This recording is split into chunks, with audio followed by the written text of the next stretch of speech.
Welcome to the first of two videos on my painting titled Flutter. This is the behind the scenes, and the first one we focus on the drawing, the second we'll focus on the painting. First I did the thumbnail. I picked the one on the right. I tracked down some reference, cool bird, and I thought I could get a lot of visual information out of this figure here. So I cobbled them together in Photoshop into some kind of rough comp, bashing them to my wheel, cutting them apart, adding reference, taking reference, and now we start the drawing in earnest. We're working in graphite for this entire painting, pretty much. There'll be a little surprise toward the end, but I'm starting out with a 4B pencil. My reference is off to my left, and I'm constantly looking at it as I draw this. I'm going right for the face, the sweet spot. You know, I know if I get the face right, then I'll be able to relax for the rest of the painting. Thinking about the contours, thinking about the form. You'll hear me say that probably a few times in this video because that's all I get obsessed about.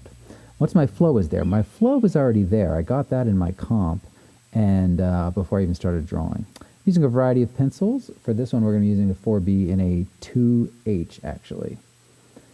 I was finding that the 4B, as I was going along here, was great for the super dark spot, but I needed a lot of delicate light line work.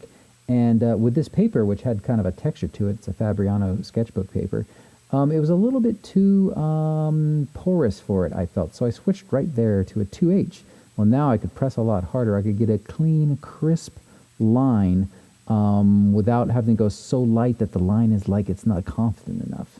Doing some aggressive energy, mark making in the background. If you think about it, like in a lot of the shading, I want it to look like it was cutting across. I'm using these stainless steel forms here as a quick mask to mask off areas of my drawing as I blast through it so that my really fun energy lines won't cross over areas like her knee or her leg or areas that I don't want them. And this was the finished drawing, or so I thought, but after I had a cup of coffee and didn't think about it and looked at it again, I thought, nah, you know what, guys? Things have got to change, and when it comes to me, if things got to change, they'll be changed. If it broke, fix it. So, the first thing I did was break up her torso so it doesn't look like she has a sports bra on, which, of course, is exactly what she had on in the reference. This is where we got to sometimes get away from reality, friends. Next thing I did, after correcting that, was draw the foot. There it is, it's flipped. Then after fixing the foot, I wanted to put her hand in front of her hair so it wouldn't look like she was doing crunches like she was in the reference that we saw. Then finally, I changed the face up, which was sort of arbitrary, but I wanted her to be a little bit more bird-like, I felt. Out comes the eraser and did all that work. Bye-bye. Got the gum eraser and then the white plastic eraser. The bye-bye foot that I took so long on. Bye-bye. It's painful, but I know in the end it's going to get better. Experience tells me that. I'm lightboxing here, so that reference that I'd made on the computer, the corrections I made on the computer are printed out. And sure enough, we're just going on top of them lightly with the 2H pencil. I'm not doing a lot of detail work with the light box on because I want to judge the values as they are in reality. There's a black board. Sometimes with a light box, the glare of the light is so much that I can't see what I'm light boxing, so I put a board down. Anyway, still working with the 2H. Let's go for the sweet spot again, which is going to be that hand.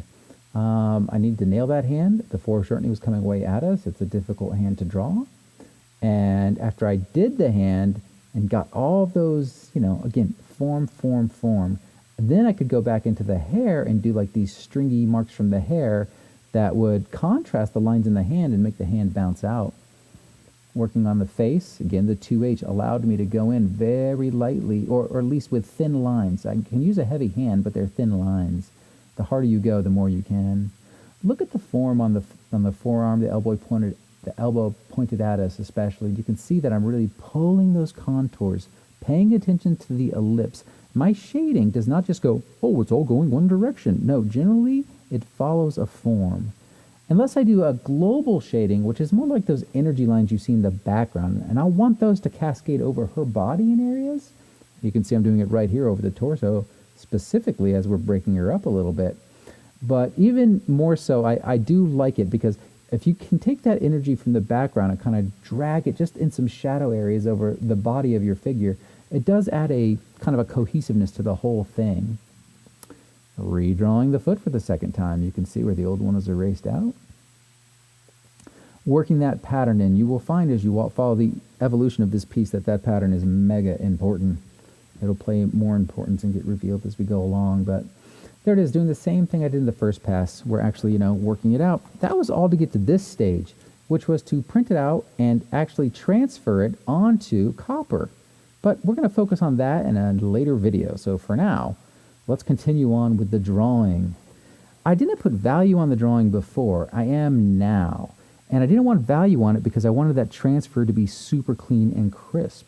I went right for this graphite powder. I'd never used it before. It's awesome.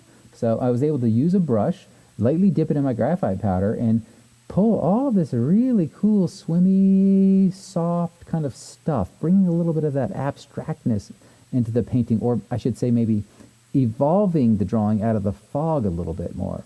Working back into it with the 2H pencil, hitting those accent marks. You've heard me say it before. It's like a drummer. Those accents are super important in your drawings.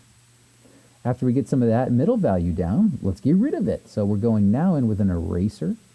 I was using an eraser earlier, obviously, but this time we're using a special eraser, which is a Helix battery-operated spinning eraser. It's like a drill with an eraser on the tip of it.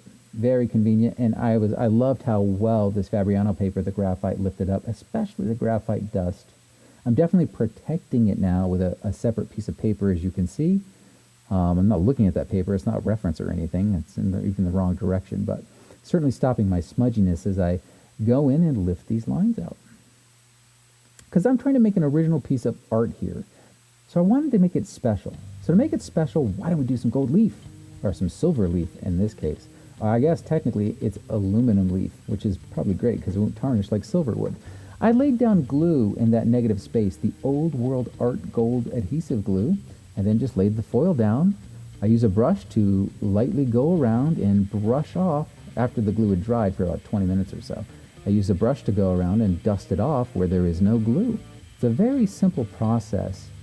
I do like using the brush though instead of my finger. If I use my finger, I feel like it dulls it or smushes the silver a little bit more. You risk more damage to the silver leaf, so I wanted to keep it nice and light. And there we go, the finished drawing, my friends. Really fun how the drawing can get all that different lighting effects because of the silver leaf. And here's the final piece. I liked how the silver leaf in particular played with the graphite on this. And after this, my friends, it was on to the finished copper painting, which you will see in video number 2.